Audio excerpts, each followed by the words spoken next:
사도신경 고백하심으로 화요일 새벽 예배를 하나님 앞에 드리겠습니다. 전능하사 천지를 만드신 하나님 아버지를 내가 믿사오며 그 외아들 우리 주 예수 그리스도를 믿사오니 이는 성령으로 잉태하사 동정녀 마리아에게 나시고 본디오 빌라도에게 고난을 받으사 십자가에 못 박혀 죽으시고 장사한 지 사흘 만에 죽은 자 가운데서 다시 살아나시며 하늘에 오르사 전능하신 하나님 우편에 앉아 계시다가 저리로서 산자와 죽은 자를 심판하러 오시리라. 성령을 믿사오며 거룩한 공예와 성도가 서로 교통하는 것과 죄를 사하여 주시는 것과 몸이 다시 사는 것과 영원히 사는 것을 믿사옵나이다. 아멘. 찬송가 250장 우리 함께 찬송하겠습니다. 구주의 십자가 보혈로 죄 씻음 받기를 원하네. 내 죄를 씻으신 주 이름 찬송합시다. 찬송합시다. 찬송합시다. 내 죄를 씻으신 주 이름 찬송합시다. 죄악을 속하여 주신 주 내 속에 들어와 계시네. 십자가 앞에서 주 이름 찬송합시다. 찬송합시다. 찬송합시다. 내 죄를 씻으신 주 이름 찬송합시다. 주 앞에 흐르는 생명수 날 씻어 정하게 하시네. 내 기쁜 정성을 다하여 찬송합시다. 찬송합시다. 찬송합시다. 내 죄를 씻으신 주 이름 찬송합시다. 내 주께 회개한 양심은 생명수 가운데 젖었네. 흠없고 순전한 주 이름 찬송합시다. 찬송합시다. 찬송합시다. 내 죄를 씻으신 주 이름 찬송합시다. 함께 기도하겠습니다. 하나님 아버지, 오늘도 말씀을 듣습니다. 성령님 이 시간 우리 삶의 자리에 찾아와 주옵소서.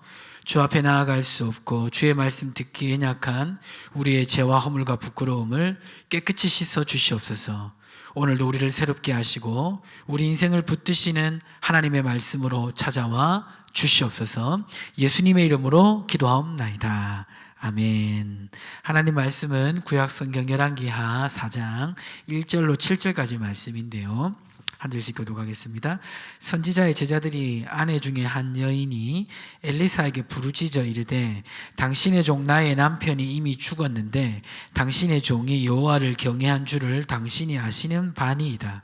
이제 비춘 사람이 와서 나의 두 아이를 데려가 그의 종을 삼고자 하나이다 하니 엘리사가 그에게 이르되 내가 너를 위하여 어떻게 하랴? 내 집에 무엇이 있는지 내게 말하라.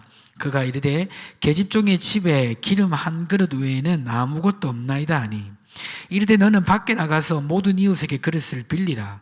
빈 그릇을 빌리되 조금 빌리지 말고 너는 내 두 아들과 함께 들어가서 문을 닫고 그 모든 그릇에 기름을 부어서 차는 대로 옮겨 놓으라 하니라. 여인이 물러가서 그의 두 아들과 함께 문을 닫은 후에 그들은 그릇을 그에게로 가져오고 그는 부었더니 그릇에 다 찬지라. 여인이 아들에게 이르되 또 그릇을 내게로 가져오라 하니 아들이 이르되 다른 그릇이 없나이다 하니 기름이 곧 그쳤더라. 같이 읽습니다. 그 여인이 하나님의 사람에게 나아가서 말하니 그가 이르되 너는 가서 기름을 팔아 빚을 갚고 남은 것으로 너와 내 두 아들이 생활하라 하였더라. 아멘.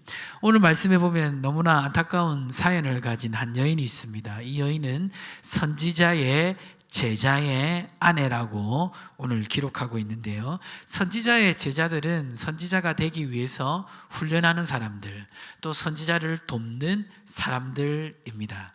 오늘날로 말하면 예비사역자라고 할 수 있겠습니다. 똑같지는 않겠지만 약간의 통하는 의미가 있다고 볼 수도 있겠습니다. 자, 그런데 이 선지자의 아내의 어려움이 닥쳤습니다. 이유는 뭐냐면 남편이 죽었어요. 선지자의 제자는 하나님 앞에 헌신된 사람일 것입니다. 다른 어떤 일보다도 선지자의 사역을 돕는데 자신의 인생과 시간과 물질을 들인 사람일 것입니다. 그런데 그 사람이 죽었습니다. 남편이 죽자 경제적으로 어려움이 찾아왔고요.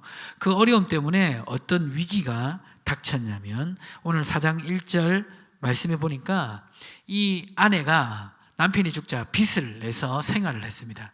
그런데 빚을 빌리기는 했는데 나중에 갚을 여력이 되지 않았습니다. 그러자 빚을 내준 그 채권자가 이 여인의 두 아들을 종으로 삼으려고 하였습니다.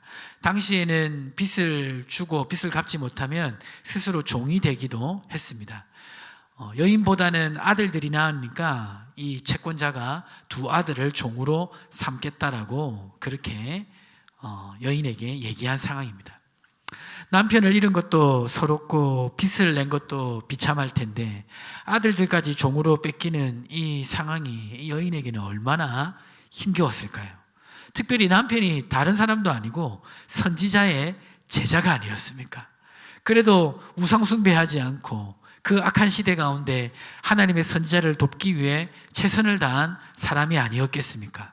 그 사람을 남편으로 두지 않았겠습니까? 이 여인은 다른 어려움이 있더라도 남편이 그러한 일을 한다는 그런 자랑으로 또 사명감으로 살아오지 않았겠습니까? 그런데 이런 일이 닥쳤으니 얼마나 속이 상하겠습니까? 우리가 살아가다 보면 믿음으로 살아가고 또 다른 사람보다 믿음의 자리에 먼저 나가서 살아갈 때가 있습니다. 그런 분들이 있습니다. 믿음에 앞장선 분들, 헌신된 분들 있죠. 그런데 그 헌신된 분들의 삶이 영혼이 잘된 같이 범사에 잘되고 축복의 길로 바로 들어서기도 하겠지만 그러지 못한 경우에 우리는 당황하게 됩니다. 그런데 그 당황이 자기에게 올 때는 더욱 곤혹스럽습니다.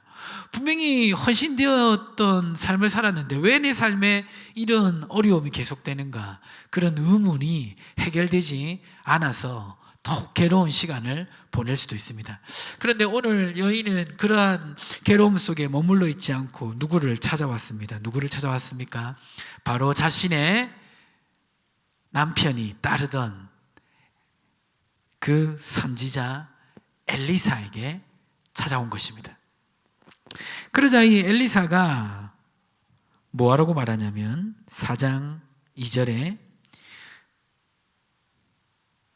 보시면 읽어볼까요? 엘리사가 그에게 이르되 내가 너를 위하여 어떻게 하랴? 내 집에 무엇이 있는지 내게 말하라. 그가 이르되 계집종의 집에 기름 한 그릇 외에는 아무것도 없나이다 하니 이 엘리사는 어떻게 그러면 내가 너를 도와줄까? 이렇게 묻습니다. 우리가 믿음 생활을 하다가 정말 곤혹스러운 일을 당했다 할지라도 우리가 기억해야 될 것이 있습니다. 그것이 뭐냐면 바로 하나님의 사람에게 찾아가야 된다는 겁니다.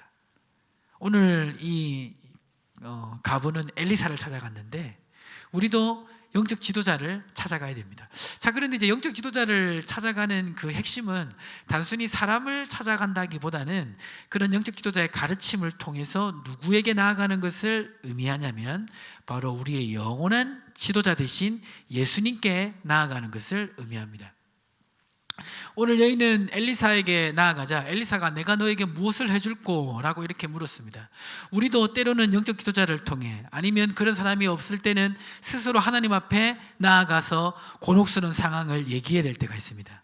자, 그런데 우리가 진지한 마음으로 믿음으로 그렇게 나아가면 오늘 엘리사가 대답했던 대답과 같이 하나님께서 우리에게 말씀하시는 것을 들을 수가 있습니다. 내가 무엇을 원하느냐? 내가 어떻게 해주랴? 이러한 대답은 예수님께 나아갔던 많은 사람들에게서도 볼 수 있는 말씀입니다. 예수님께 찾아오는 많은 사람들에게 예수님은 내가 무엇을 해주기를 원하는가라고 물었던 것을 우리는 기억해야 됩니다.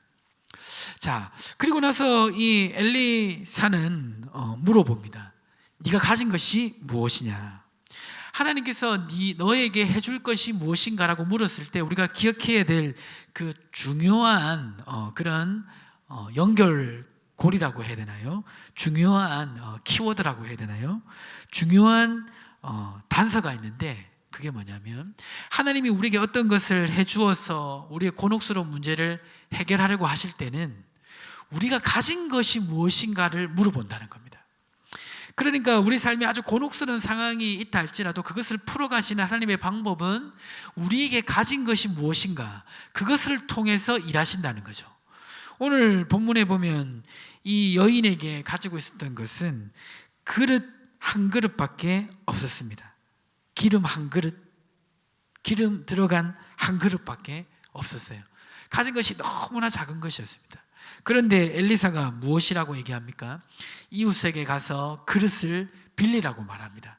그리고 문을 닫고 기름 한 병에 있는 그 기름을 빌린 그릇에 부으라고 합니다. 그래서 어떻게 됩니까?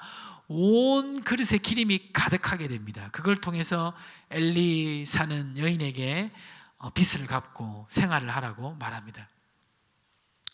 우리가 믿음 생활을 하다가 곤혹스러운 상황이 발생했을 때 길이 없는 것 같아요. 하나님께 나아가면 하나님이 대답 안 하시는 것 같습니다. 그런데 앞에서 말씀드린 것처럼 주님께 진지하게 나아가면 주님은 동일하게 우리에게 묻습니다. 내가 내게 무엇을 해줄까? 자, 그 질문을 받았을 때 우리가 기억해야 될 것이 있습니다. 그게 뭡니까? 내가 가진 것이 무엇인가? 지금 내가 할 수 있는 것, 지금 내가 대단하진 않을지라도 하나님 앞에 뭔가 내어놓을 수 있는 게 무엇인가 생각해 봐야 됩니다. 그러면 그 내어놓을 만한 것이 대단한 것이 없을 때가 대부분이에요. 자, 근데 대단하진 않더라도 내가 가진 그것을 하나님께 드려야 됩니다. 그럴 때 어떻게 됩니까? 기름 한 병 가지고 있는 것을 통해서 모든 그릇에 기름을 부으셨던 하나님께서 내가 가지고 있는 그것을 통해서 일하신다는 것이죠. 룻기에 보면 룻이 보아스 어머니 나오미와 함께 고향에 돌아와서 할 수 있는 것은 아무것도 없었습니다. 자, 그런데 생각해 보니까 할 수 있는 게 한 가지 있었어요. 그게 뭐죠? 떨어진 이삭 줍는 거죠. 근데 떨어진 이삭 줍는 건 너무나 미미한 일이지만 그 이삭을 주울 때 하나님께서는 보아스를 만나는 역사를 이루셨습니다. 오늘 우리가 이 가부와 같은 공경에 빠졌을 때가 있습니다. 경제적으로도 그렇고요, 환경적으로 그럴 때가 있습니다. 하지만 그럴 때라도 기억해야 될 것은 무엇입니까? 내가 가지고 있는 그것을 통해서 하나님은 여전히 일하실 수 있다는 것을 기억해야 됩니다. 그것을 통해서 일하시는 그 하나님의 역사는 무엇과 연관되냐면 바로 우리의 믿음입니다. 믿음. 그것이 대단한 것은 아닐지라도 그 대단하지 않은 것을 믿음으로 하나님 앞에 드리면 하나님은 그 믿음을 통해서 일하신다는 것을 기억하십시오. 그래서 예수님도 보면 내가 너에게 무엇을 해줄까라고 물었을 때 사람들이 요구하는 여러 요구 속에서 예수님이 이어서 하는 말들을 자세히 보면 내 믿음이 너를 구원하였다 이런 말씀을 하십니다. 그러니까 결국에는 가지고 있는 작은 게 핵심이 아니라 그 작은 것을 믿음으로 하나님 앞에 행했을 때 하나님의 역사가 이루어진다는 것이죠. 오늘 이 여인도 모든 이웃에게 그릇을 빌라 어떻게 보면 아무런 의미 없는 일 같고 그 그릇을 빌리는 것이 무슨 소용이 있겠는가 생각될 수도 있지만 믿음으로 그릇을 빌렸습니다. 그리고 어떻게 되었습니까? 믿음으로 그릇을 빌린 만큼 기름이 넘쳤다는 것을 우리는 말씀을 통해서 기억하고 있습니다. 오늘 우리가 어렵고 힘든 시대를 살아간다 할지라도 우리에게 남아있는 기름 한 병 같은 너무나 작은 게 있습니다. 그러나 그것을 믿음으로 하나님 앞에 가지고 나아갈 때 하나님은 모든 기름을 그릇에 가득하게 하신 역사처럼 우리 삶 가운데 놀라운 은혜를 부어 주실 줄 믿습니다. 오늘 말씀 기억하시고 오늘도 승리하시기를 주님의 이름으로 축복합니다. 우리 함께 기도하겠습니다. 주신 말씀을 붙잡고 또 기도 제목을 가지고 함께 기도하겠습니다. 하나님 아버지 감사합니다. 오늘 가부의 기름 한 병을 통해서 놀라운 은혜 역사를 이루신 하나님을 묵도합니다. 하나님 아버지, 우리도 이 가부처럼 믿음으로 살아가는 길에 공스러운 일들을 만날 때가 있습니다. 우리를 당황하게 하는 일들이 있습니다. 정말 빚을 갚지 못해서 자녀들이 빼앗기는 것처럼 삶의 위기에 처할 때도 있습니다. 그러나 그 상황 속에서도 가부가 엘리사에게 나아갔던 것처럼 하나님의 사람에게 나아가게 도와주시고 그 일을 통해서 하나님의 음성을 듣게 하여 주옵소서. 내가 내게 무엇을 해줄고 하나님 이란 음성을 들었을 때 오늘 가부에게 기름 한 병이 있었던 것처럼 우리에게도 너무나 미약하지만 하나님께 드릴 수 있는 무언가가 있는 줄 믿습니다. 하나님 그것을 발견하고 믿음으로 하나님 드릴 때 하나님 모든 그릇에 기름이 가득 찬 것처럼 우리의 삶 속에도 기름이 가득 찬 놀라운 역사가 일어날 줄 믿사오니 하나님 함께 하시고 축복하시고 은혜 베풀어 주시옵소서.